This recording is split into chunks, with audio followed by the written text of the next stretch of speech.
საბედნიეროდ მას მძიმე დაზიანებები როგორც პირველად ერთგვარად ექიმებთან არ აქვს, მაგრამ მიუხედავად ამისა პროფილაქტიკისთვის მას უდარდება ყველა შესაბამისი გამოკვლევა. მე მინდა უთხრა ყველას ის რომ ზუგდიდებმა ზუგდიდში გააკეთეს საკუთარი არჩევა და ნურავინ უშეეცდება მათი არჩევანის მოპარვას. არჩევანი გააკეთეს იმისთვის, რომ როგორც მთელ საქართველოში, ასევე ზუგდიდში დამთავრდა ახალაიების, სააკაშვილების და ნაციონალური მოძრაობის ერა.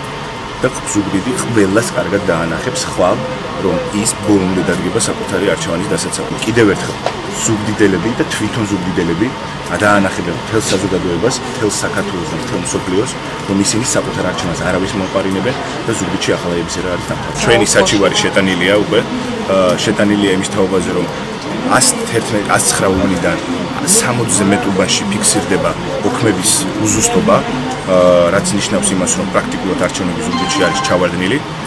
ასევე ფიქსირდება სხვადასხვა დარღვევები, ასევე არსებობს ვიდეო მასალა, რომლის მიხედვითაც ნათლად ჩანს კონკრეტული პირები, რომლებიც არღვევენ საარჩევნო პროცესს. კიდევ ჩვენ დამუშავების სტადიაში გვაქვს ძალიან დიდი ბევრი მასალა და ჩვენ საზოგადოებას კაფეოდ დავანახეთ, რომ ზუგდიდში არჩევნები დაყავდა. ზუსტად ამ საკითხვის ხარდასაჭერად იკრიბებიან ზუგდიდელები ხვალ 3 საათზე საოლქო საარჩევნო ადმინისტრაციის წინ.